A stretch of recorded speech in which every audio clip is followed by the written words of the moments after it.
Imagina estar en el desierto de Sonora, en el suroeste de Arizona, a 32 kilómetros al este de la reserva Tohono O'odham. Es las 7:43 de la tarde. La luz de octubre en esta parte del continente americano tiene esa cualidad específica del crepúsculo en el desierto seco, cuando el sol ya ha tocado el horizonte, pero todavía tiñe las piedras de basalto, y los brazos del saguaro con ese naranja profundo que convierte el paisaje en algo que parece pintado desde adentro. La temperatura ha bajado 8 grados en los últimos 40 minutos, de 34 a 26. En el desierto de Sonora, ese descenso de 8 grados en 40 minutos no es un evento meteorológico, es una señal. Para ciertos animales, es la señal más importante del día. El sonido es el viento, no el viento fuerte de las tormentas de arena, que en verano reconfiguran la superficie del desierto en cuestión de horas. El viento leve y seco de octubre que mueve las ramas del palo verde y hace vibrar las espinas del cholla, con ese sonido que cualquier persona que haya pasado suficiente tiempo en el Sonora reconoce como el sonido del desierto entrando en su turno nocturno. El suelo bajo esas plantas es roca sedimentaria y arena gruesa, mezcladas en proporciones que varían cada 20 metros. Donde hay más roca, hay grietas. Donde hay grietas, hay sombra durante el día. Donde hay sombra durante el día en el desierto de Sonora, hay cosas que viven en esas grietas esperando exactamente este momento. El momento en que la temperatura cae lo suficiente para que salir valga el gasto energético que el movimiento implica. En una de esas grietas, en la cara norte de una formación de basalto de 1,5 metros de altura, que lleva décadas acumulando calor durante el día y liberándolo lentamente durante la noche, algo lleva 23 minutos saliendo, no saliendo de un golpe, saliendo de la manera en que este animal siempre sale de cualquier espacio confinado, midiendo primero, ocupando después. La cabeza larga y ancha, triangular desde arriba, con esa escama característica que los herpetólogos del suroeste americano reconocen antes de ver el cuerpo completo. Los ojos con pupila vertical, completamente abiertos ahora que la luz ha bajado a los niveles que activan su visión con máxima eficiencia. El cuerpo comienza a salir. Grueso.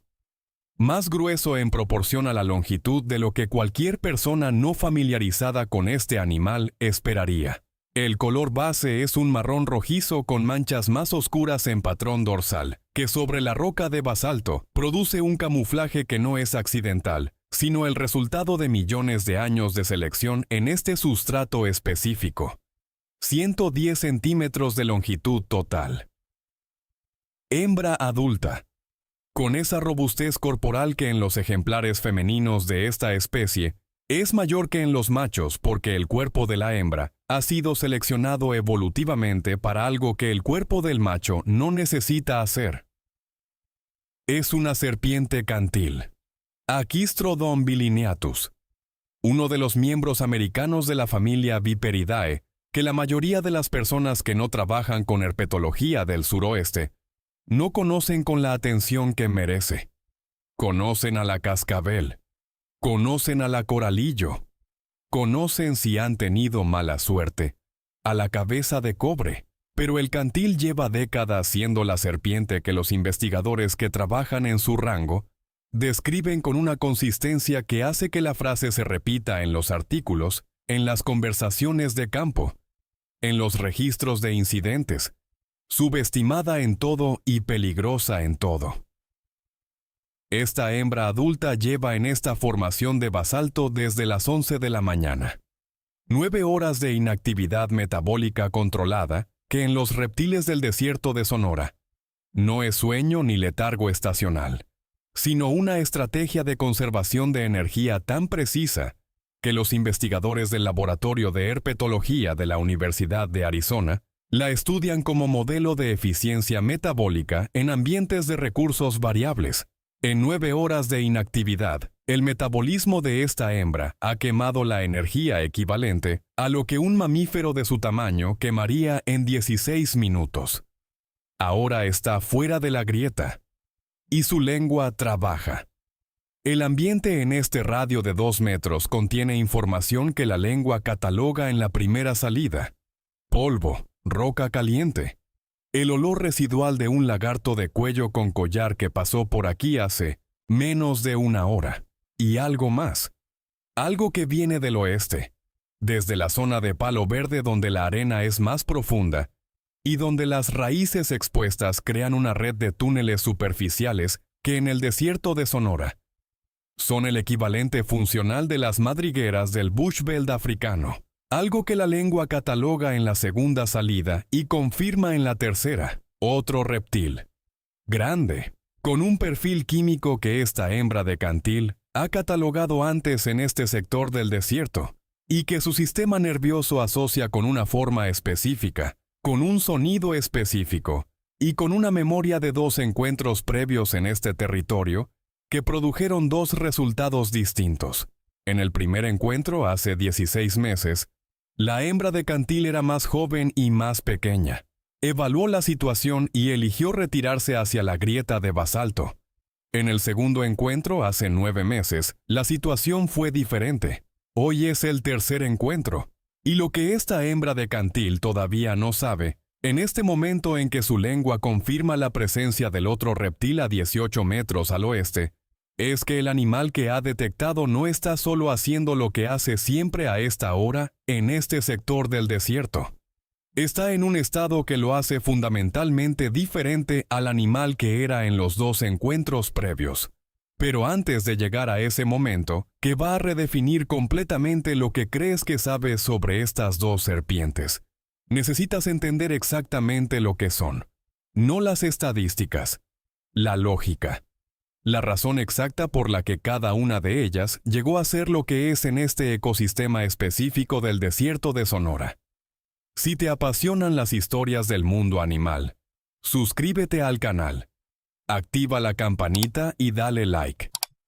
Lo que vas a descubrir en los próximos minutos cambia completamente la manera en que vas a ver estas 2 serpientes. Quédate hasta el final porque la segunda mitad de esta historia contiene el dato sobre el cantil que hace que los herpetólogos que trabajan con este animal en campo tengan una regla no escrita que todos siguen y que ningún manual de campo menciona. Empezamos por la hembra que acaba de salir de la grieta de basalto. El cantil, Aquistrodon bilineatus, es un bipérido del Nuevo Mundo con un rango de distribución que va desde el extremo sur del estado de Sonora en México hasta el norte de América Central, con una población aislada y poco estudiada en el extremo suroeste de Arizona, que los investigadores de la Universidad de Arizona llevan monitoreando con telemetría desde hace 6 años. Es un pariente cercano de la cabeza de cobre norteamericana y de la mocasín de agua, pero la comparación que más informa sobre su biología no es con sus parientes. Es con lo que no es. No es grande. Los ejemplares adultos oscilan entre 80 centímetros y 130 centímetros. No es rápida comparada con la mamba negra o con la serpiente látigo. No tiene el tamaño de la anaconda, ni la reputación continental de la cascabel de diamantes del este. Lo que tiene es otra cosa. El cantil tiene el veneno más complejo en proporción al tamaño corporal de cualquier vipérido del suroeste americano. Y esa complejidad no es un accidente de la evolución, sino una solución a un problema que este animal enfrenta en su hábitat específico. El problema es la variedad de presas. En el desierto de Sonora y en los hábitats de matorral espinoso, donde el cantil vive, la disponibilidad de presas varía de una manera que ningún vipérido especializado en un solo tipo de presa puede manejar con eficiencia. En temporada húmeda hay anfibios, lagartijas, ratones de campo, ratas canguro. En temporada seca hay principalmente lagartijas, pequeños roedores y ocasionalmente otras serpientes. El cantil necesita una herramienta que funcione en todas estas categorías. Su veneno es esa herramienta. El veneno del cantil es hematotóxico con componentes proteolíticos y una fracción citotóxica que los investigadores del Instituto Nacional de Toxicología de México Han estudiado en detalle porque produce en tejido humano un patrón de daño que es más difícil de tratar con antiveneno estándar que el veneno de la mayoría de los otros vipéridos del continente. La razón de esa dificultad es la complejidad. Un veneno compuesto de múltiples tipos de toxinas que actúan sobre diferentes sistemas biológicos simultáneamente requiere un antiveneno que cubra todos esos sistemas, y los antivenenos generales de vipérido a menudo cubren los componentes más comunes, pero no todos los componentes específicos del cantil. En términos de efecto sobre una presa del tamaño de un ratón de campo adulto, completo en menos de 90 segundos desde la inoculación. Pero hay algo más sobre el cantil que importa directamente para este encuentro, y es algo que no está en los manuales de campo básicos. El cantil tiene una fosa loreal. Como todos los vipéridos, el cantil tiene el órgano termorreceptor, que permite a estas serpientes detectar fuentes de calor en oscuridad completa, con una resolución que los investigadores de visión infrarroja estudian como modelo para sistemas de detección artificiales. En el cantil específicamente, la sensibilidad de la fosa loreal ha sido medida en estudios de laboratorio de la Universidad Autónoma de México, y produce datos que los investigadores del suroeste americano usan cuando les preguntan por qué el cantil caza con la misma eficiencia en oscuridad total que en condiciones de luz reducida. La fosa loreal del cantil puede detectar diferencias de temperatura de 0,003 grados centígrados a una distancia de 40 centímetros. A las 7:43 de la tarde, con la temperatura descendiendo, cualquier animal de sangre caliente en el radio de 40 centímetros de esta hembra de cantil es literalmente visible para ella en la oscuridad. El animal que su lengua acaba de confirmar a 18 metros al oeste no es de sangre caliente, pero eso no lo hace menos interesante para la hembra de cantil.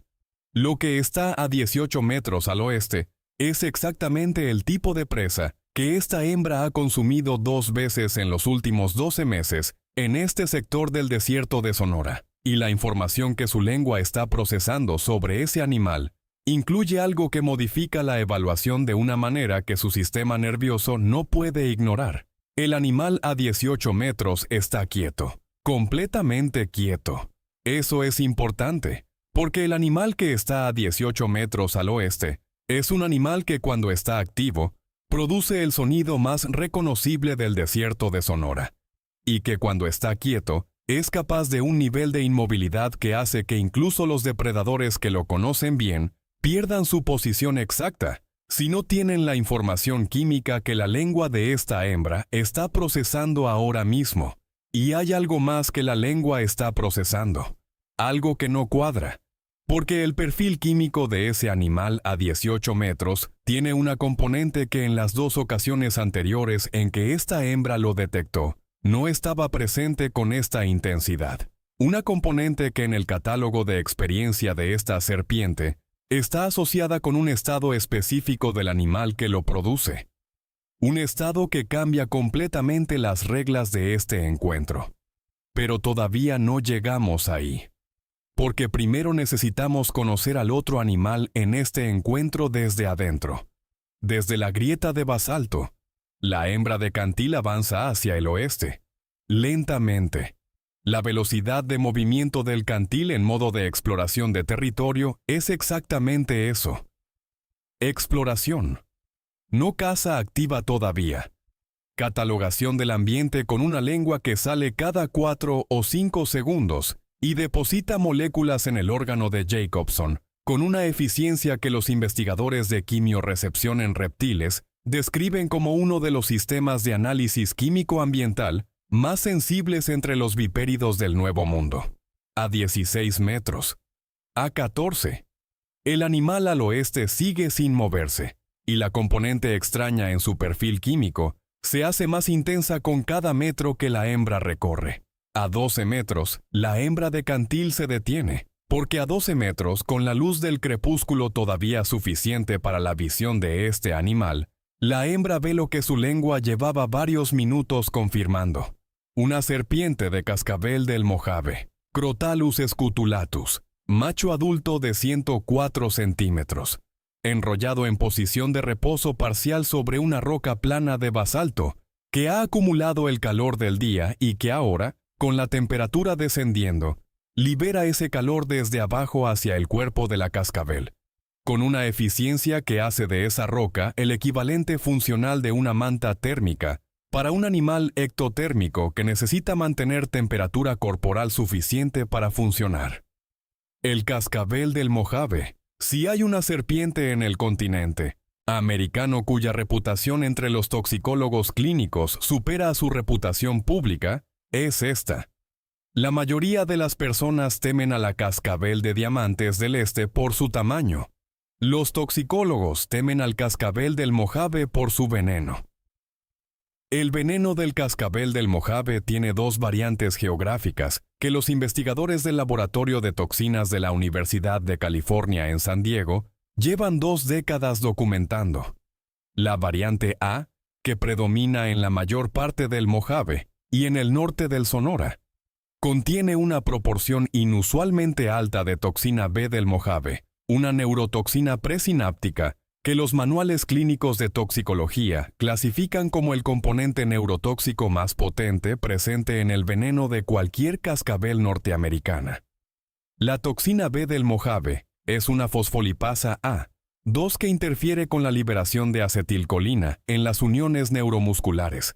En términos clínicos, produce parálisis muscular progresiva que en casos graves alcanza la musculatura respiratoria. La muerte por envenenamiento con cascabel del Mojave variante A no se produce por hemorragia ni por fallo renal, como en la mayoría de los envenenamientos por vipérido. Se produce por asfixia. Este macho adulto de cascabel del Mojave que la hembra de cantil observa desde 12 metros es un ejemplar de variante A. Los investigadores del Programa de Monitoreo de Reptiles del Parque Nacional Saguaro, que han analizado muestras de veneno de esta población específica del este de Arizona, documentan la presencia de toxina B del Mojave en concentraciones que sitúan a estos individuos en el percentil más alto de potencia neurotóxica documentada para la especie. Pero eso no es lo más importante sobre este macho específico en este momento específico. Lo más importante es el estado en que está.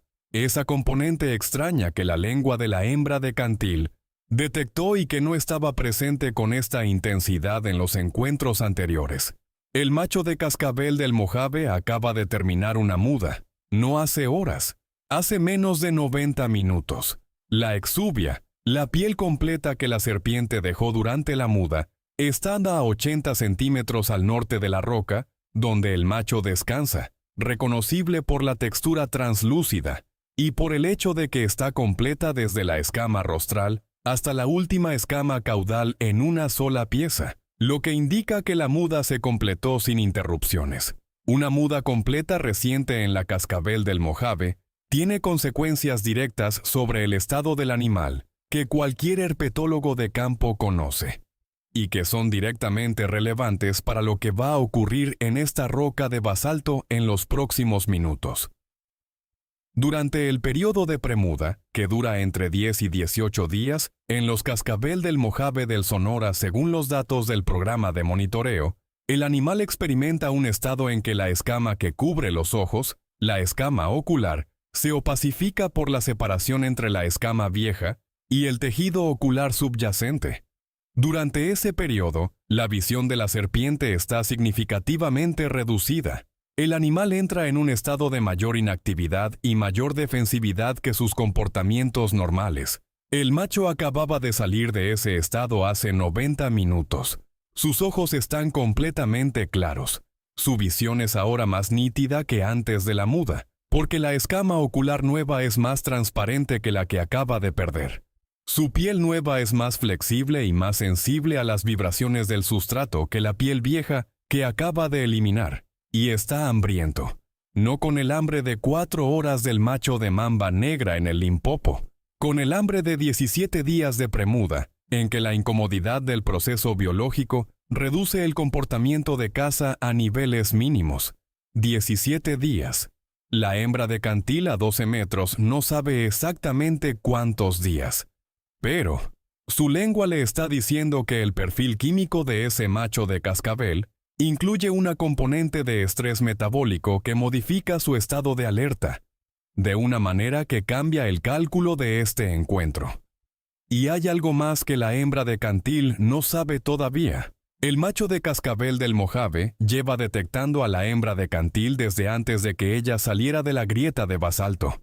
Las fosetas loreales del cascabel del Mojave tienen una sensibilidad documentada comparable a la del cantil. Y la hembra de cantil, que lleva 27 minutos moviéndose sobre el suelo del desierto con temperatura corporal activa, es una fuente de calor perfectamente visible para la fosa loreal del macho desde una distancia de varios metros. El macho de cascabel del Mojave lleva 4 minutos perfectamente inmóvil, no porque esté en reposo, porque está esperando. A 12 metros, la hembra de cantil hace algo que el macho de cascabel del Mojave no ha visto en este territorio antes en un animal de su especie. Avanza. No se detiene a evaluar. No rodea para encontrar mejor posición. No elige la retirada que cualquier observador sin experiencia interpretaría como la respuesta lógica de una serpiente de 110 centímetros frente a una de 104 centímetros del otro bando. Avanza directamente. Y el macho de cascabel del Mojave, que llevaba 4 minutos perfectamente inmóvil en esa roca de basalto caliente, hace algo que cambia completamente la naturaleza de este encuentro. Se mueve, no el movimiento lento de evaluación, el movimiento de un animal que ha decidido algo y que ahora ejecuta esa decisión con la velocidad que tiene cuando la decisión ya está tomada. La cascabel se desenrolla de la posición de reposo en menos de 2 segundos. El cascabel del Mojave en movimiento activo es uno de los 3 o 4 espectáculos de biomecánica más extraordinarios del desierto de Sonora. No por velocidad de desplazamiento, donde la cascabel no compite con las serpientes de movimiento rápido del continente. Por el movimiento en sí. La ondulación lateral del cuerpo grueso y musculoso sobre el sustrato rugoso del desierto tiene esa calidad de eficiencia que produce movimiento real con un gasto visible mínimo. Cada onda del cuerpo empuja contra el sustrato. Cada empuje genera desplazamiento, sin energía desperdiciada. 104 centímetros de serpiente que se han decidido. A 9 metros, los dos animales se detienen simultáneamente. No por señal acordada, por la misma razón que 2 sistemas de evaluación que están procesando el mismo problema al mismo tiempo, llegan al mismo punto de pausa al mismo tiempo. Porque a 9 metros, ambas serpientes han procesado suficiente información sobre el otro animal para que el siguiente movimiento requiera más cálculo que los anteriores. El sonido comienza. La cascabel del Mojave tiene en la cola ese órgano que da nombre a todo el género Crotalus, y que en este macho adulto cuenta con 11 segmentos más el botón terminal. 11 segmentos porque este macho ha mudado 11 veces en su vida, una vez por cada año completo, más la primera muda postnatal, lo que indica que este es un animal de 11 años, que para el cascabel del Mojave del Sonora, es un animal que ha llegado a la edad media de su expectativa de vida en condiciones silvestres. 11 segmentos que ahora vibran a una frecuencia que los estudios bioacústicos de serpientes de cascabel miden en entre 50 y 90 ciclos por segundo, dependiendo de la temperatura corporal del animal y del nivel de alarma. A la temperatura actual de este macho, el sonido está en el rango medio-alto. Suficientemente alto para que cualquier humano a 20 metros lo escuche con claridad. La hembra de cantil está a 9 metros. Lo escucha perfectamente y no retrocede. Lo que ocurre en los siguientes 47 segundos en esta roca de basalto del desierto de Sonora es un intercambio que los investigadores del programa de monitoreo de reptiles de la Universidad de Arizona han documentado en condiciones similares en 6 ocasiones durante los 6 años de estudio de esta población, y que cada vez produce datos que los investigadores describen en sus notas de campo, con la misma expresión que los investigadores del Instituto de Estudios de Vida Silvestre de Pretoria usan para el encuentro entre la mamba negra y el puercoespín. La sorpresa ha desaparecido de los registros formales, no de las conversaciones informales. La hembra de cantil ejecuta algo que en la literatura de comportamiento de vipéridos se describe como combate interespecífico, y que en los vipéridos del Nuevo Mundo tiene una mecánica específica que es diferente del combate intraespecífico que la mayoría de los observadores conocen, de los vídeos de serpientes macho en combate ritual durante la temporada de apareamiento. En el combate intraespecífico entre machos de cascabel, los animales no se muerden. El combate es una prueba de fuerza donde cada macho intenta presionar el cuerpo del otro contra el suelo en una demostración de masa muscular que determina el dominante sin daño físico para ninguno de los dos. Evolutivamente tiene sentido. Dañar a un competidor de la misma especie reduce la aptitud reproductiva total de la población. El combate interespecífico entre un cantil y un cascabel del Mojave no tiene ese componente de preservación. Tiene otro componente completamente diferente. La hembra de cantil avanza los últimos 4 metros en un movimiento que cualquier herpetólogo que trabaje en el Sonora reconocería como movimiento de posicionamiento ofensivo. El cuerpo se mueve en una curva lateral que lleva la cabeza hacia una posición donde el ángulo de ataque está disponible antes de que el animal llegue al punto de distancia cero con el objetivo. El macho de cascabel del Mojave responde, no con retirada, con el movimiento de cuerpo erguido que en el cascabel es la postura de máxima advertencia antes de un ataque defensivo. La mitad anterior del cuerpo se levanta en una curva, en ese que sitúa la cabeza a entre 20 y 30 centímetros del suelo, y que comprime el cuerpo en la posición desde la que el golpe puede ejecutarse con máxima velocidad y alcance. 4 metros. 3. 2. La hembra de cantil golpea primero. El golpe del cantil a distancia de 1 metro desde posición de aproximación es uno de los tiempos de ataque más rápidos documentados para un vipérido del suroeste americano en estudios de alta velocidad. Los investigadores de la Universidad de Cincinnati, que publicaron en 2017 el estudio comparativo de velocidades de ataque en vipéridos norteamericanos, midieron el ataque del cantil en condiciones de laboratorio en 1,66 metros por segundo desde posición de alerta, con un tiempo de respuesta desde el estímulo hasta el inicio del movimiento de ataque de 73 milisegundos. 73 milisegundos. El cascabel del Mojave tiene tiempos de ataque documentados en el mismo rango, lo que determina cuál de los dos golpea primero en un encuentro como este. No es cuál es más rápida en términos absolutos, es cuál está más cerca del punto de inicio del ataque, cuando la distancia cae al umbral de disparo. La hembra de cantil llegó a esa distancia en movimiento de aproximación, con el cuerpo ya en posición de ataque, antes de que el macho de cascabel completara el movimiento de erguimiento defensivo. El golpe conecta en el cuello del cascabel, aproximadamente a 15 centímetros detrás de la cabeza, en el tejido lateral izquierdo. La inoculación de veneno en un golpe de cantil a distancia corta, desde posición de aproximación, dura entre 0,3 y 0,8 segundos, según los estudios de electromiografía de los músculos del aparato venenoso de vipéridos. En ese tiempo, la cantidad de veneno inoculado en una mordida defensiva de esta hembra de cantil adulta es suficiente para producir daño tisular local severo, y dependiendo de los componentes del veneno que alcanzan la circulación sistémica, efectos hematotóxicos generalizados en un animal del tamaño de este macho de cascabel. Pero hay algo que la hembra de cantil ha ignorado en la velocidad del ataque. La distancia de 1,5 metros era suficiente para que la hembra golpeara primero. No era suficiente para que el macho de cascabel no golpeara también. El macho de cascabel del Mojave, con la cabeza ya en posición erguida de ataque defensivo cuando recibió el golpe del cantil, ejecutó su propio golpe en los 140 milisegundos siguientes al impacto del cantil en su cuello.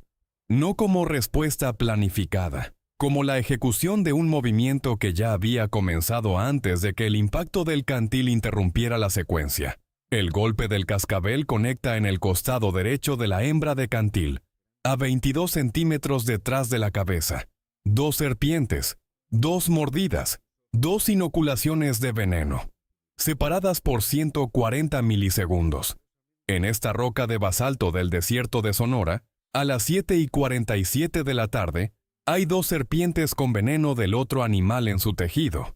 Y los 2 venenos que se están distribuyendo por esos tejidos son 2 de las formulaciones más complejas y más dañinas disponibles en cualquier serpiente del suroeste americano. Suscríbete si te está gustando el video, porque lo que viene ahora es donde esta historia se vuelve completamente diferente de lo que esperabas. Separamos. Los 2 animales se separan con una velocidad que es más rápida que cualquier movimiento previo en este encuentro. No en la misma dirección. La hembra de cantil retrocede hacia el este, hacia la formación de basalto donde estaba la grieta. El macho de cascabel retrocede hacia el oeste, hacia el matorral de palo verde.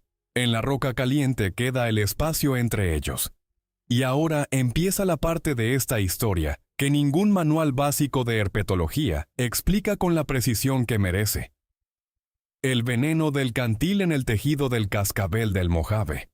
Los componentes hematotóxicos del veneno del cantil, específicamente las metaloproteasas y las fosfolipasas, que actúan sobre la membrana de los eritrocitos y sobre el tejido vascular local, comienzan a actuar en el tejido del cuello del cascabel en los primeros 90 segundos.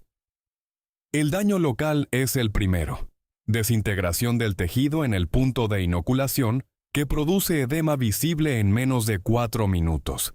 Este es el patrón que los veterinarios que trabajan con reptiles en el Sonora conocen de los casos de envenenamiento interespecífico que documentan en animales llevados a rehabilitación. Pero aquí hay algo que hace que este veneno específico en este receptor específico sea diferente de lo que se esperaría. El cascabel del Mojave no es inmune al veneno del cantil, pero tampoco es tan vulnerable como un mamífero del mismo tamaño. Los reptiles como grupo tienen diferencias en la composición del plasma sanguíneo y en la estructura de las proteínas de coagulación, que hacen que determinados componentes del veneno de vipérido actúen con menor eficiencia en tejido de reptil que en tejido de mamífero. Esto no es inmunidad en el sentido que el término tiene cuando hablamos de la mangosta y la mamba. Es una diferencia de susceptibilidad que reduce la velocidad de daño sistémico, pero no la elimina. En términos concretos, el veneno del cantil en el cascabel del Mojave producirá daño tisular local severo, producirá inflamación, producirá una reducción de la función del animal en el sector del cuerpo afectado, lo que no producirá en un animal adulto de este tamaño con este sistema inmunológico. En el tiempo disponible en esta tarde del desierto de Sonora, es muerte. El veneno del cascabel del Mojave en el tejido de la hembra de cantil es una historia diferente. La toxina B del Mojave, la neurotoxina presináptica que interfiere con la liberación de acetilcolina en las uniones neuromusculares. En tejido de reptil, la acción de las neurotoxinas presinápticas de vipérido es más lenta que en tejido de mamífero, porque las uniones neuromusculares de los reptiles tienen diferencias estructurales que ralentizan la unión de la toxina a los receptores. Más lenta. No ausente. En la hembra de cantil, el proceso que comenzó con la inoculación de toxina B del Mojave en su tejido lateral derecho produce en los primeros 15 minutos exactamente lo que produciría en cualquier animal: daño local y comienzo de la distribución sistémica de las fracciones más solubles del veneno. Pero la velocidad de distribución en tejido de reptil, combinada con la temperatura corporal descendente del animal, que a medida que la noche avanza en el desierto de Sonora, reduce el metabolismo y con él la velocidad de circulación, hace que el proceso sea más lento de lo que sería en un mamífero. Las 2 serpientes se están moviendo lentamente en direcciones opuestas. La hembra de cantil ha llegado a la base de la formación de basalto. No ha vuelto a entrar en la grieta. Está en la base de la roca. en la sombra, con el cuerpo parcialmente extendido y la lengua todavía activa, pero a frecuencia reducida. El movimiento del cuerpo tiene una calidad diferente a la del movimiento de hace 15 minutos, más deliberado, con pequeñas pausas entre segmentos de desplazamiento que no estaban presentes antes. El macho de cascabel del Mojave ha llegado al borde del matorral de palo verde. Está enrollado, pero no en la posición de reposo compacto que tenía en la roca caliente. En una posición más laxa, con el cuello visiblemente más grueso en el punto de la mordida que en las 15 centímetros anteriores y posteriores a ese punto. Los investigadores del programa de monitoreo de la Universidad de Arizona, que tienen ambos animales marcados con transmisores de radio, reciben esa noche las señales de localización de los dos individuos, en el periodo entre las 7:47 de la tarde y las 11 de la noche.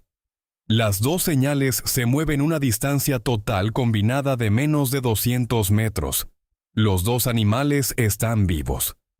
Los dos animales están inactivos. Los datos de telemetría de los días siguientes documentan algo que los investigadores ya esperaban, pero que sigue produciendo el mismo efecto en los registros de campo que el estudio de comportamiento del puercoespín en el Limpopo. Las consecuencias de un encuentro entre dos depredadores de este nivel no terminan en el momento de la separación, terminan semanas después, cuando los tejidos dañados han sido reparados o encapsulados, y cuando los patrones de comportamiento que el daño alteró han vuelto a la línea base. La hembra de cantil tardó 19 días en volver al patrón de movimiento normal documentado para este individuo en los 6 años de monitoreo previos. Durante esos 19 días, su área de actividad diaria fue significativamente menor que la media histórica. Su tasa de caza, estimada por los investigadores a través de los patrones de movimiento asociados con la búsqueda de presas, cayó a aproximadamente el 30% de la línea base. El macho de cascabel del Mojave tardó 23 días. La inflamación del cuello visible en las imágenes de trampa fotográfica instaladas por el equipo de investigación en el sector del matorral de palo verde duró aproximadamente 12 días. La limitación de movimiento asociada con el daño tisular en esa zona del cuerpo redujo la eficiencia del movimiento de ondulación lateral durante ese periodo. Ninguno de los dos murió. Ambos comieron antes del día 25 desde el encuentro. Y aquí llegamos al dato que hace de este encuentro algo que va más allá de la biología de dos serpientes en una tarde de octubre. El cantil, Aquistrodon bilineatus, tiene en el suroeste americano una distribución que en los últimos 30 años ha cambiado de maneras que los investigadores que trabajan con esta especie documentan con una urgencia que no siempre se traduce en atención pública. La población de Arizona, que es la más septentrional documentada de la especie y una de las más aisladas geográficamente, se estima en menos de 200 individuos maduros reproductivamente activos. 200 individuos en una área de hábitat que la expansión urbana de las ciudades de la cuenca de Tucson ha reducido y fragmentado en los últimos 20 años, de una manera que el modelo de distribución del hábitat adecuado publicado por investigadores de la Universidad de Arizona en 2021 proyecta como irreversible sin intervención activa de conservación. Menos de 200 individuos. En toda Arizona. Esta hembra adulta de 110 centímetros que acaba de pasar 19 días recuperándose del encuentro con el cascabel del Mojave, representa en términos de demografía de la población algo que no se puede recuperar fácilmente si el animal muere antes de reproducirse. Una hembra adulta de cantil en Arizona es años de crecimiento y de selección en un linaje que llevó cientos de generaciones llegar a este punto de especialización en este hábitat específico. El cascabel del Mojave tiene una situación de conservación más estable en términos de números de población, pero no está exento de las presiones que afectan a todos los reptiles del suroeste americano: pérdida de hábitat, mortalidad en carreteras y la persecución directa que en comunidades rurales, donde el miedo a las serpientes venenosas es una respuesta que tiene sentido dado el peligro real que representan. produce una mortalidad de individuos adultos que los estudios de demografía de Cascabel del Mojave muestran que es el factor de mortalidad no natural más importante para las poblaciones que colindan con áreas de asentamiento humano. Este macho de 11 años con 11 segmentos en el cascabel y con 201 metros de señal de telemetría, recorridos en las 4 horas siguientes al encuentro, es un animal que en este ecosistema específico del desierto de Sonora cumple funciones que van más allá de ser un depredador de ratones de campo. El cascabel del Mojave es un regulador de poblaciones de roedores que en el desierto de Sonora, sin sus depredadores naturales, alcanzarían densidades que afectarían la vegetación del desierto, de maneras que los ecólogos del suroeste americano han documentado en los estudios de zonas donde la persecución de serpientes ha eliminado localmente a los vipéridos como depredadores funcionales. Sin la cascabel del Mojave, más ratones. Sin control de ratones, más consumo de semillas de cactus y de hierbas anuales. Sin esas semillas disponibles, menos plantas en la siguiente estación. Sin esas plantas, menos insectos. Sin esos insectos, menos pájaros. La cascabel del Mojave sostiene una red de la que ni el saguaro ni el halcón de Harris están exentos.